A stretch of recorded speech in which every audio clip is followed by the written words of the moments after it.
As you can see on Sander's screen, he's opened the game up at a specific point value in time so that the game is open at a specific frame, I guess. It's pretty lenient. Some of these runners have like 15 different patterns. So those toads you see at the bottom of the screen where the castle is after the lightning bolt are determined by the time value. And whatever like pattern you get on the bottom can determine how many double jumps you need to do in 1-1 to get RNG minute. So as you can see, mik0 will be counting his double jumps very precisely. And if he is successful in this, he will get his minute.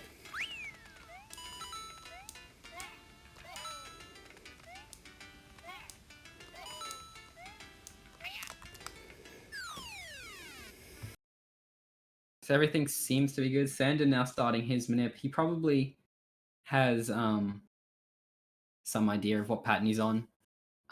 Again, counting his double jump so he can get his manip and his shell. The reason these guys need a shell is because to leave World 1, actually, the fastest possible way to leave World 1 is through a secret exit in one tower, which is only obtained through getting a shell.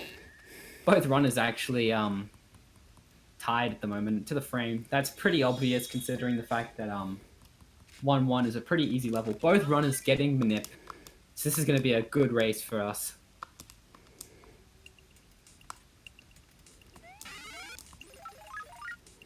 And we get to see the Red Mario versus Red Luigi. Now we watch what the runners do with the shell. They're jumping out of the shell. And this is not for swag. It's actually 8% faster to jump out of your shell like this. Because like moving in your shell is about 8% slower than running. So by optimizing the amount of time you're outside of your shell like that, you save time basically. So Sander getting in the pipe with a 359. He's got an easy fireworks skip. mik0 is going to have to hold up a bit so he doesn't get 55 on the clock. And very good play by him. If you get double digits on the clock at the end, at the timer in the top right-hand corner, at the end of the level, you will get a mushroom house and fireworks. And depending on what value of fireworks you get, or number at the end of the clock, will determine what fireworks you get. So funny to see SanderNor not actually grabbing the fire flower here, deciding to play a little more risky. We'll probably get it later on in the run. So both going for fast cycle. There's about 3 different cycles you can go for in this level. Both runners are going for fast cycle. It was thought to be the fastest humanly possible cycle for a while. Until... Oh, Sander messing up wall kicks there. That actually puts mik0 in the lead now. And we're back to a race, I guess. Sander then messing up his jump input, so he had to jump back out and get speed to... And with the sick movement too, the wall kick. That is not an easy task, and he pulls it off easily. As I was saying, the fastest possible cycle in this level was thought to be a fast cycle, but then a tasker by the name of Hartman. We already known about task cycle, but a tasker by the name of Hartman actually created an RTA viable way to do task cycle. It was still really hard, but then Walrus, I can't remember who was, but I want to say Walrus was the first to pull it off RTA. I mean, he was one of the first to show it off in a world record, so... So 345 from mik0, nothing to scoff at there. And so 350 actually from mik0, that's very good. And a 353 from Sander. Both really decent times, and definitely 23 pace times in for this race. So again, 5-1, just another showcase of unmorphs. Both runners. If you actually unmorph too much on this level, so if you stay out of the shell the whole time in this level, you can actually get a 66 on the clock. So you got to make sure you don't stay out of your shell the whole time, which is a pretty easy task. Yeah, mik0 getting his 65. Sander coming up to the end of the level. Sander also getting his 65, I believe. No, he got a 64, so it's slightly slow.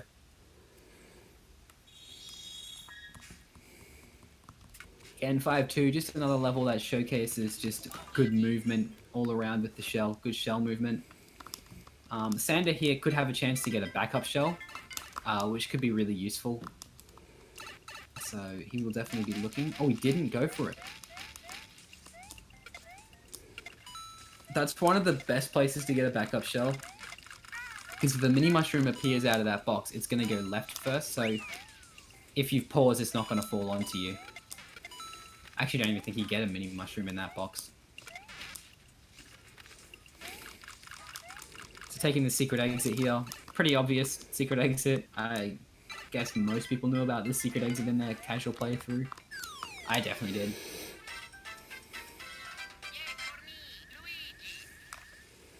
Both runners then getting us 363. I believe in the current 80% route, there's only 2 levels in the run where the pink box being on a level is actually faster. So, oh, mik0 got the hammer bro on 5-3 here, so he's going to have to do a bit of different movement, which is literally just run right, and you just kill him. Just to kill him.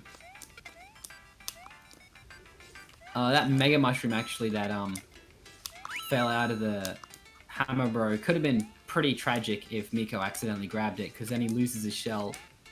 And the shell's pretty... At this point in the run, it's not necessary, like it's not needed, but it speeds up 2 levels in World 8.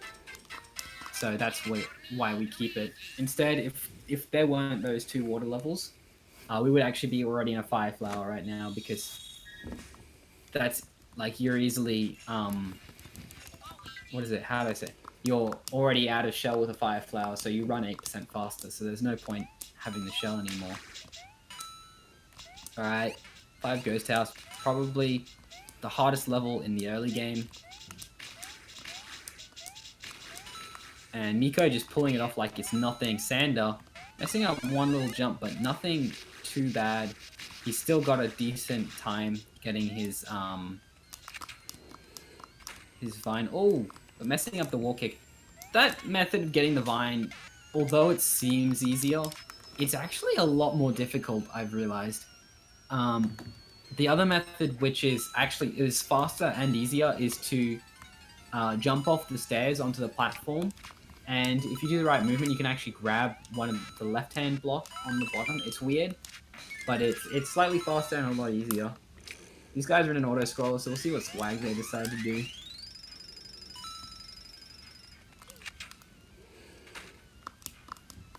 Scrolling the screen to the right here actually despawns a pumpkin boy. I can't remember what they were called.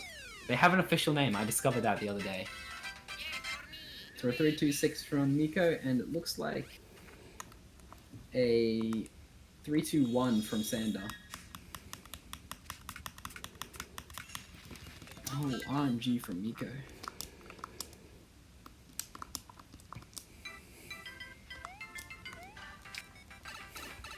Oh. So mik0 now gets a 296 cannon. Can Sander catch up on that 296 cannon, or will he get his own? No, he gets a 297, which is faster. mik0 with an 816, World 5. Again, very good time. World record, I think, currently has a 755, so he's about plus... Probably at plus, like... I'm trying to do math in my head. Like, plus 25 on world record, so easily 23 pace at this moment in time. Same with Sander, both on 23 pace.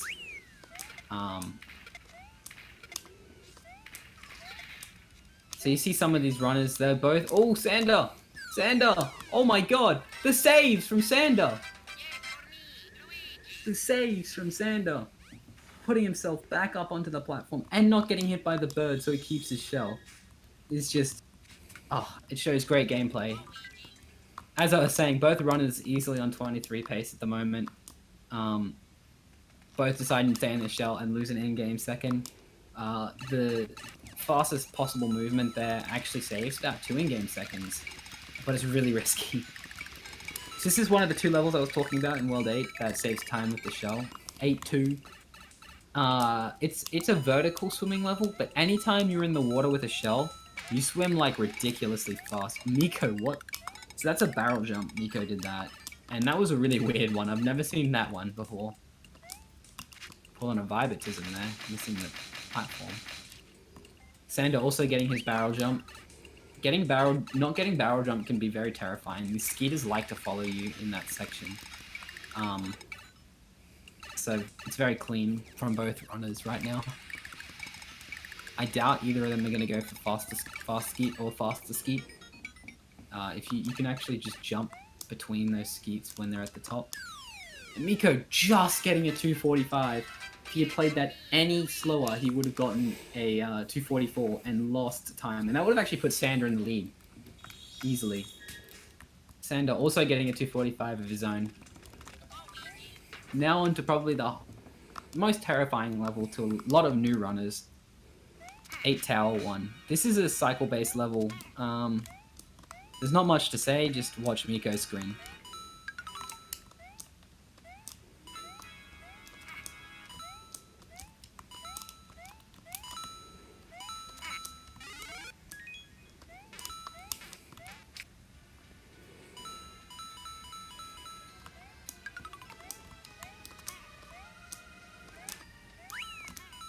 So both runners actually making it past probably the hardest part of the cycle. I know mik0 actually doesn't know the movement for this end part here. Oh, he does! Oh, he wasn't doing that in practice.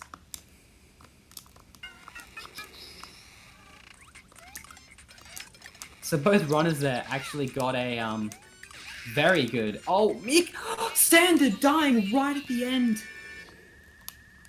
Fortunately, he does have the red block there, but that is huge. I've never seen a death there before. He does get a fire flower from the red box, and then loses it immediately to the dry bones. This is huge. As I was saying, one tower has really tight movement. That movement in the beginning is really difficult. Add on top of the fact that you're having to have to unmorph constantly by releasing Y midair. That's probably one of the hardest levels to get consistent.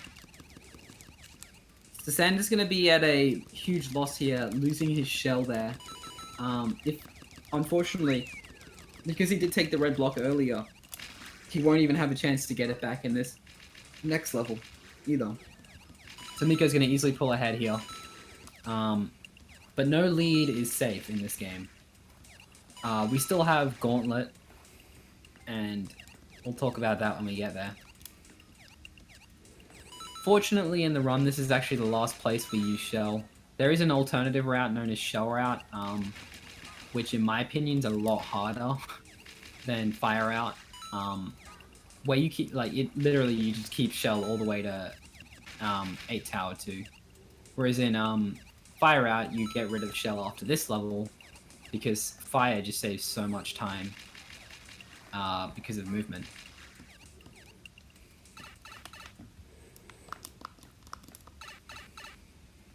mik0 not going for the pipe jump. As you can see, just getting rid of his shell here. 302 flagpole, very good. A lot of holding, so not everything's over for Sander. Holding neutral in these like bubble jet stream things can actually give you a huge boost. It's an oversight by Nintendo. There's actually a few places where holding neutral just makes you go a hell of a lot faster. So on mik0's screen, this is one of the best levels to demonstrate a pickle stop, or a pixel stop as we know it's called. A pickle stop coined by Glitch Man 24. As you can see, mik0's crouching on these upwards moving platforms. Any upwards moving platform or the very corner of a tile can just kill all your speed instantly. And we call them a pixel stop because, well, we don't know what actually causes them, but they exist. And they're in every NSMB game, so it's not like this one's unique, they're just more pronounced in this game. Alright, so mik0 is about one level ahead of Sander at this point in time. So hopefully mik0 can keep this lead unless some tragedy happens and he also dies or loses a huge sum of... What? I should not be talking! mik0 taking a death, just dropping his jump up input, and that brings Sander closer to him. Unfortunately for mik0, that death was really late into the level, but that's still a huge time loss and gives Sander a a good sum of time to catch up. Oh, it looks like Sander actually had to slow down for something. A 264. A good time in that is like a 268, 269. So mik0 is not on, oh, he jumped. He's not on pace for a fireworks skip. So from being a level ahead to now being in the same level as his opponent. And Sander under-hopping his jump and jumping into the lava. This is going to be huge for him. He does not have a backup flower.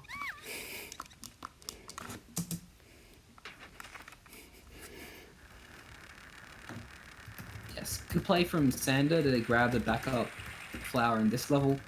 Having a flower, like having no backup flower or no flower at all going into Gauntlet can be like devastating. There's a lot of just poorly placed enemies that can easily be killed with a flower. mik0 also has a flower in backup. He'll be going for probably going for a hard strat to equip flower without losing any speed. Yeah, he will be definitely going for that, and he gets it. That's actually a lot harder. There's this.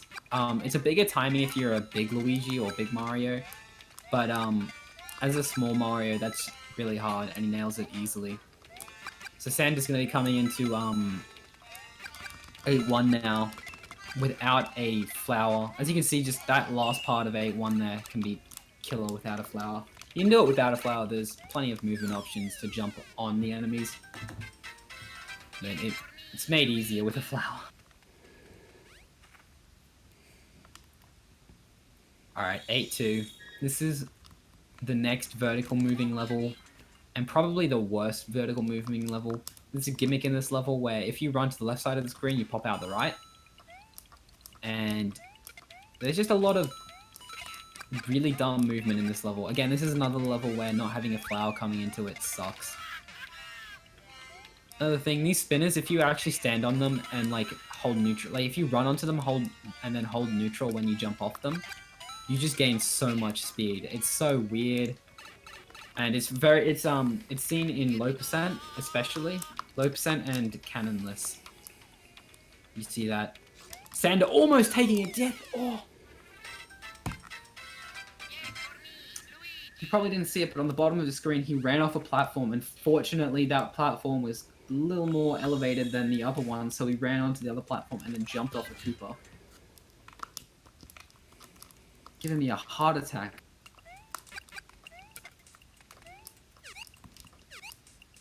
Alright, so I don't think either of these runners will go for it. There's a strat called Fire Hops. Yep. So mik0's not going for it. Fire Hops is where, with a Fire Flower, your everything is weird. Oh, Sander, this is not good. He lost big here, which means he has to do a backup for this area here. Fortunately, it's not too difficult without fire, but it's really hard. Just gonna take the damage boost through the spiny. The spinies can be really painful to get through, so just taking the damage boost there. It will hurt later on. He might be able to get his fire back. mik0, on the other hand, looking real comfortable with double fire here, heading into 8-8. Huge RNG, no bridge crossings either. He's definitely on gold pace for Gauntlet, if anything. And getting pretty decent RNG and falling into a hole. I don't know with some of these runners, am I right? Oh me! I was about to say he dodged that so well and then just jumps into the bomb. Sander having a bit of a hiccup there. I didn't actually see what happened to him because I was too busy watching mik0. Fortunately, mik0 did not get fireworks there, or else that would not have been very good. So yeah, Sander grabbing the backup fire from here. Having a fire flower here helps kill this fire bro. Fire bros are RNG. They're dumb. Nobody likes them. Alright, so mik0 coming into 8 Tower 2. He's able to equip this fire flower, and what we'll see from him is an auto-scroller skip. And that's utilizing a death. If you're not aware, this game has no flying power-up. So these auto-scrolling levels aren't easily skipped, whereas if you just damage boost twice through these next two, like, pickle stopping, these two here, you can just barely get the checkpoint and kill yourself, and that actually moves the snake block up for you too.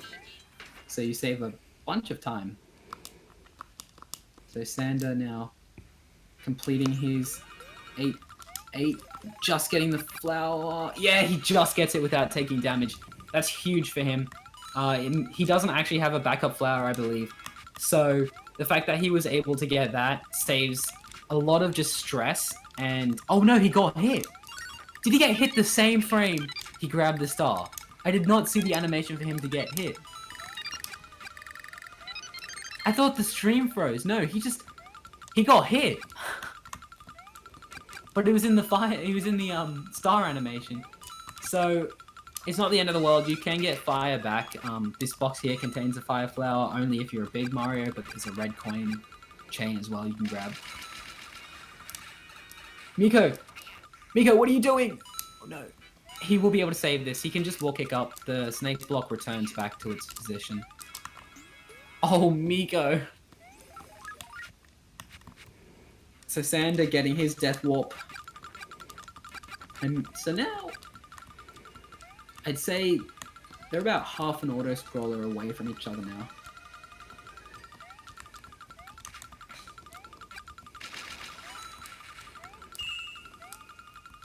mik0 doing a bit of swag, grabbing the star coin. Alright, now coming up on his Bowser Jr. kill. So Sander's going to need to grab every single one of these coins, and that can be a stressful thing, especially when you're behind or on a good pace. But he gets it just fine. He'll be able to grab this mushroom, and he'll be on with his day.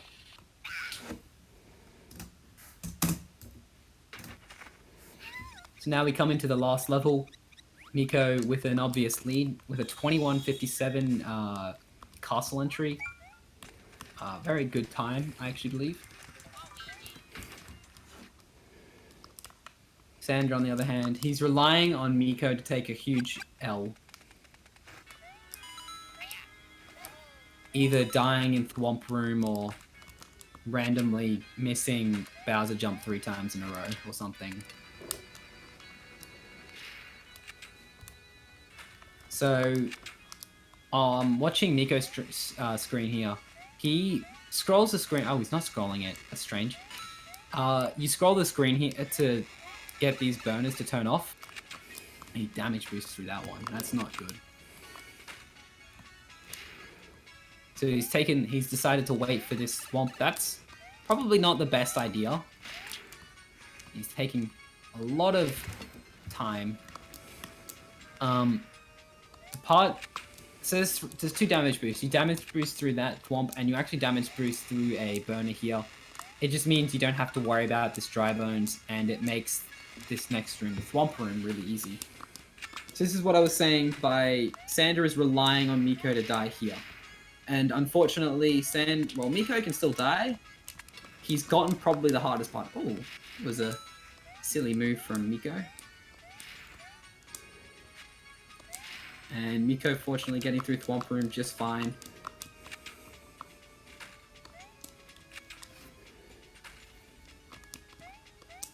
So Sander looking to steal some points from mik0. mik0 can still die though.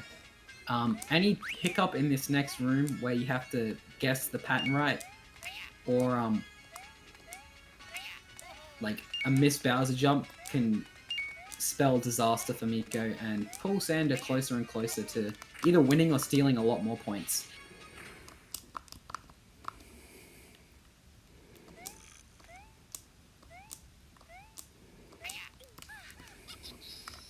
Sander deciding not to take the damage boost. Fair play to him. Missing Thwomp jump, or the Thwomp like jump here, can be a lot really annoying affair, and fortunately he did have a power up, so he was able to damage boost. And mik0 finishing his run with a 24-23. And winning it for him. Sander just making it through Thwomp Room. He's probably about 30 seconds out from finishing at this point in time.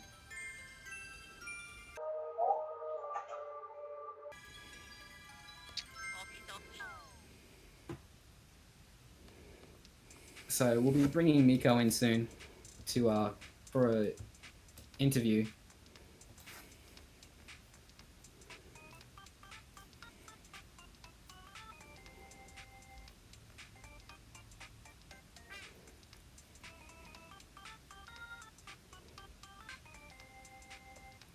Onto the final jump of the game for Sander. It's going to be tight. He might be able to steal 2, maybe 1 point. It's going to be real tight, and unfortunately he will not be stealing any points. mik0 with the 120-0 win over Sander. Still a very decent race from both runners. Nothing to scoff at. And both runners will be joining the chat soon.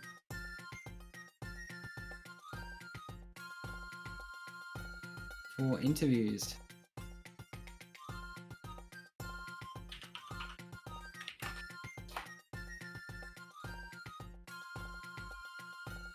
Any second now.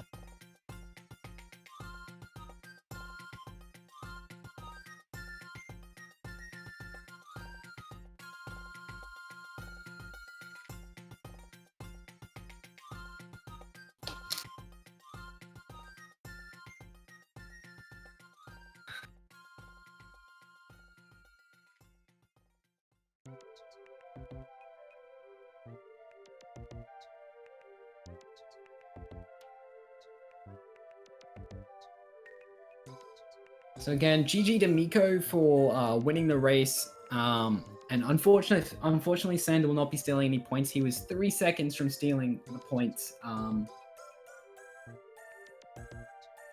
mik0. So mik0 will be clean with a 120-0 win. And that actually might mean he makes it out of groups, which is huge. They should be getting the invite to the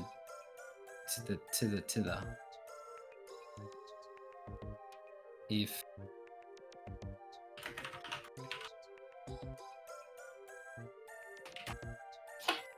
to the live on air or the Discord.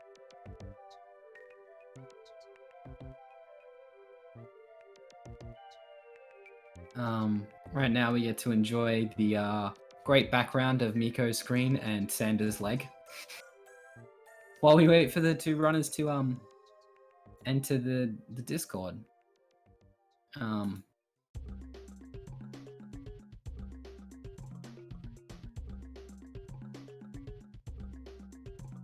I might just invite them manually.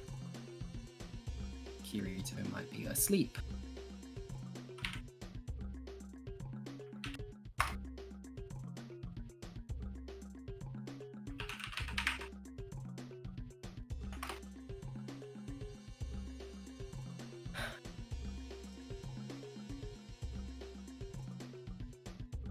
Alrighty, they might be. They're coming in now.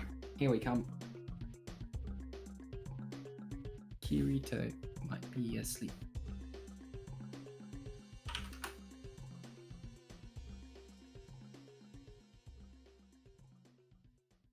Sup, guys? Oh, Jesus Christ.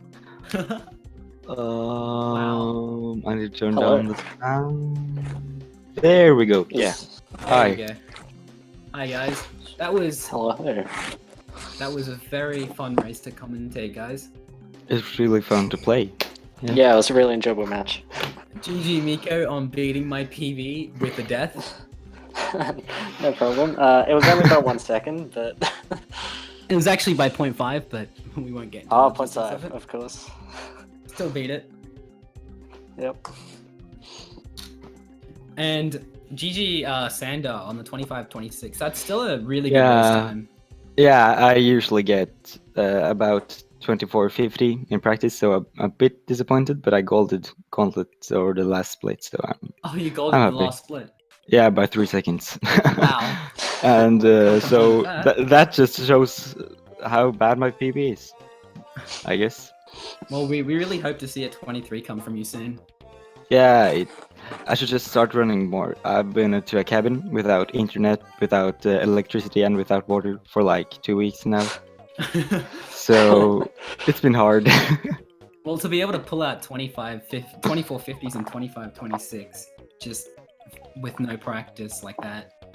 Yeah, I got home like 10 hours ago and just had to practice for like 2 hours, then go to sleep for 6 hours and then wake up to stream. It was tiring. Jesus. Shows But commitment. it was fun. It was fun. It's fun. Yeah, it was really good actually. You both got RNG manip, so it was really cool to see both of you guys like synced up out of 1-2 almost, except for mik0. Yeah. In the pipe. Of course. No, it was a pretty good race for both of us, I reckon. It was pretty fun. Mm. Yeah, I got a bit. Yeah. I got a bit distracted. Oh, I'm sorry. You go. I was a bit distracted because the way I record my DS is that I have a belt around my chest, and then I have a tripod under that belt, and then I have my phone in that tripod, and my heart started beating so fast, like in the second level. So my phone was like pumping up and down, and I was so scared that you can see what I was doing on the screen. So I had to look over all the time, so I missed some inputs, but it was okay. Yeah. As I was gonna say, unfortunately, you were 3 seconds off stealing points from mik0. Yeah. So that's Yeah. yeah. But the most important part is the runs. So I don't really care about if I get out of groups. So I would more like that mik0 gets further than me. So I'm happy. I'm just happy. Happy? Yeah. But you still got 2 more matches. That still can decide what happens. Are you sure? I think I'm pretty Yeah. lost because it's PG No. and Ado Kiva. So And Kiva's, I think Kiva's consistently gotten like a 25 and a 26. okay, so yeah, I might beat him then. Yeah. Kiva and you Okay. actually have There's really close PVs, if I'm not mistaken, like 1 second off each other. let me. What? You have a 24-24? When I what? Okay. I Okay. got that in my remember- race against Peter. Oh, okay. I haven't had internet for some days, or for 2 weeks, like only my cellular on my phone. So Oh wow. nice. 11 days ago. Yeah, good job. Okay, back to the real talk. Yeah. So yeah, that's No, you- definitely going to be another close matchup as well. yeah. Absolutely. to You can still practice a pull bit out more. an yeah, you can still pull out an upset with PG. He's not very consistent, if I may say. Oh, So- okay. Yeah. Well, now I tried doing safe strats, but if I just do my best strats, I'm on 2350 pace, like into Gauntlet, a couple runs a week. So, and I only do like 10 runs a week. I was looking at your splits. Your sum of best is a 23-27. Yeah, like, and now it's a 23-24. Wow. So, and it's a bit wrong. It's like 23-30, but still. Oh well. It's still a 23. Yeah. So getting a 23 is inevitable for you. I was actually I'm going to mentioning grind before- runs the rest of the day, so. I was actually mentioning before you guys started running that both of yous coming into the tournament had the exact same time. Like you both Yeah, had that- 24-14. Yeah. Mm. mik0 I just don't had know. the time to grind, so I ended up getting a 23-49. Yeah, I don't Yeah. know. I just had to go to cabins, and mik0 is just hella good. Yeah, I've had way more time. I've been on school holidays for 2 weeks, so I all I Yeah. did was play this game. So Yeah, good idea. Alrighty, I think that's it for us. Make sure to follow the runners. Both of these guys are really cool people and whatnot. And make sure to follow the commentators as well. I've heard he's pretty cool. Jesus. Shameless self-plug. And also make sure to give a huge follow to Speed Gaming. I think our next matchup, if I'm not mistaken, oh god, our next matchup is Yipley versus Josh TGR at 10:20 p.m. Eastern Standard, July 23rd. That's going to be a really good matchup. It'll see who will be topping the group for Group A. Both of these guys on think 2 wins each, if I'm not mistaken. So definitely going to be a good matchup. Any last words from you two? Goodbye. No, Have a nice day. Yeah, goodbye, I guess. Have a nice night. Actually. And good job, mik0. Very good job. Yeah, And thanks, Lutri. Thanks for the race, man. Yeah. Hey, Thanks for the race. Have a nice Thanks, day, you guys. Goodbye. see ya. Good morning, good night, good evening.